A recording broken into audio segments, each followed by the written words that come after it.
नमस्कार मित्रांनो, आपले सरकार सेवा केंद्रासाठी खूप काही जिल्ह्यामध्ये ही जागा निघालेली आहे आणि या आपले सरकार सेवा केंद्रासाठी जर तुम्हाला अप्लाय करायचं असेल तर त्याची पात्रता काय आहे, निकष काय आहे आणि कशाप्रकारे अर्ज करता येईल याबद्दलची संपूर्ण माहिती आपण आजच्या या व्हिडिओमध्ये बघितलेली आहे. तर नक्की हा व्हिडिओ शेवटपर्यंत बघायला विसरू नका आणि आपल्या चॅनलवरती जर पहिल्यांदा आला असाल तर नक्की चॅनलला सबस्क्राईब करायला विसरू नका. तर चला व्हिडिओला सुरुवात करूया.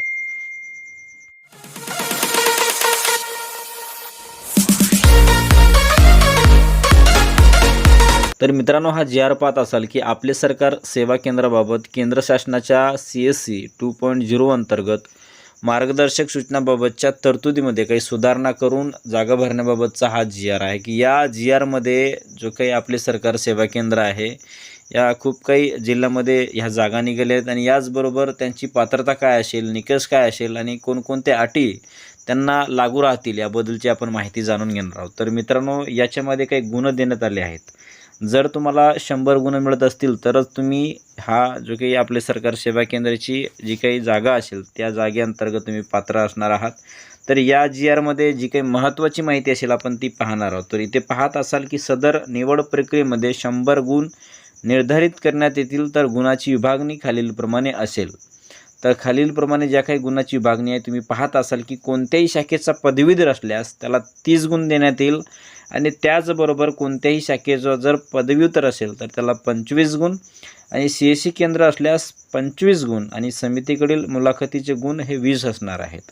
त्याचबरोबर तांत्रिक ज्ञान असल्यास 6 गुण आणि लोकसेवा हक्क अधिनियम 2015चे ज्ञान असल्यास 4 गुण अशा प्रकारे गुण याच्यामध्ये दिले जाणार आहेत. तर जे काही तो खाली आपण तो अल्बम पाहूयात किंवा जो काही खाली गुणांकार आधारित निवड निकष आहे आपण ते पाहणार आहोत की शैक्षणिक पात्रता, त्याचबरोबर संगणक व डिजिटल साक्षरता, पायाभूत सुविधा, आर्थिक क्षमता, ग्राहक सेवा व संवाद अशा प्रकारच्या मूल्यांकनाच्या निकषासाठी गुण देण्यात आले आहेत. जर शैक्षणिक पात्रता HSC असेल किंवा पदवीधर असेल याचबरोबर 10 गुण आहेत. त्याचबरोबर संगणक व डिजिटल साक्षरतेसाठी MSCIT सर्टिफिकेट असेल तर 15 गुण.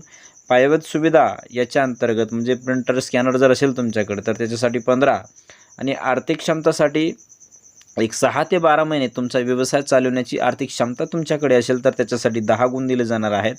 आणि त्याचबरोबर ग्राहकासोबत कसा संवाद साधला जाईल त्याच्यासाठी 20 गुण आणि अनुभव जो काही CSC किंवा महा ई सेवा केंद्र, बँकिंग प्रतिनिधी, गव्हर्नन्सचा अनुभव असेल त्याच्यासाठी 10 गुण.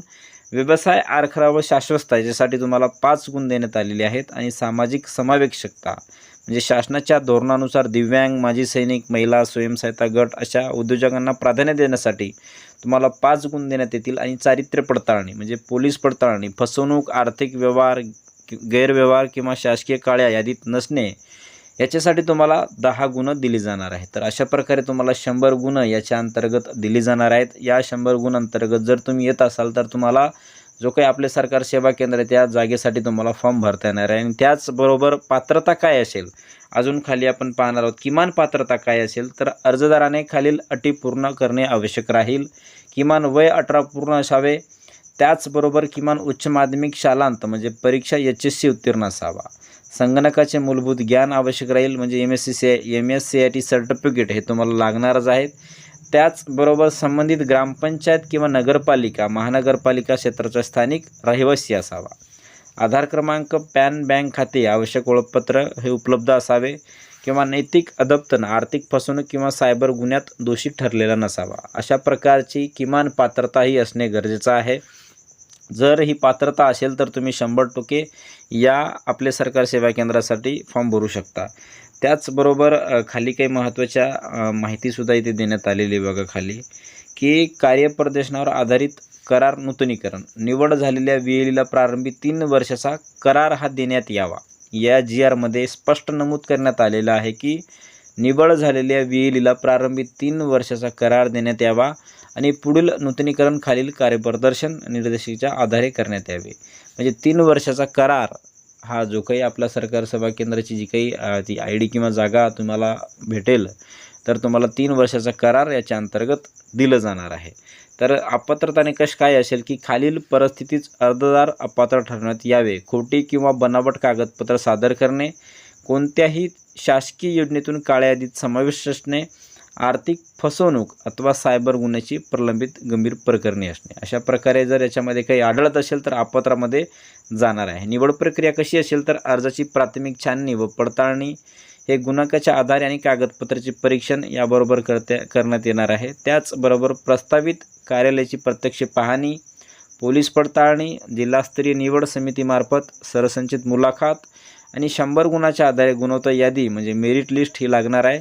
आणि त्याच्यानंतर प्राथमिक निवड यादी प्रसिद्ध करून हरकती मागविणे, अंतिम निवड व नियुक्ती आदेश देणे आणि अनिवार्य प्रशिक्षण व 6 महिन्याच्या परीक्षा विधान कालावधी आणि त्याचबरोबर समाधानकारक कार्यप्रदर्शनानंतर नियमित मान्यता.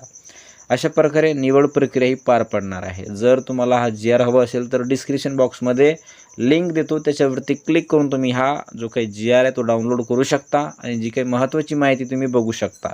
तर अशा प्रकारे एक महत्त्वपूर्ण माहिती आपण आपल्या या चॅनलच्या माध्यमातून बघितलेला आहोत. तर नक्की आपला हा व्हिडिओ आपल्या मित्रांना, नातेवाईकांना नक्की शेअर करायला विसरू नका, जेणेकरून त्यांनासुद्धा एक महत्त्वपूर्ण माहिती कळेल. आणि जी काही आपले सरकार सेवा केंद्राची जागा भरायची आहे या पात्रता निकषमध्ये येत असाल तर 100% तुम्ही त्या जिल्ह्याअंतर्गत येत असाल तर तुम्ही 100% याच्यासाठी ऑफलाईन फॉर्म भरायचा आहे. तुम्हाला ऑनलाईन नाही आहे, ऑफलाईनच भरायचा आहे. जवळच्या तहसील केंद्रात जाऊन तुम्ही हा फॉर्म भरू शकता. तर अशा प्रकारची महत्त्वपूर्ण माहिती बघितलेली आहोत. तर आपल्या चॅनलवरती जर पहिल्यांदा असाल तर नक्की चॅनलला सबस्क्राईब करायला विसरू नका. धन्यवाद. जय हिंद, जय महाराष्ट्र.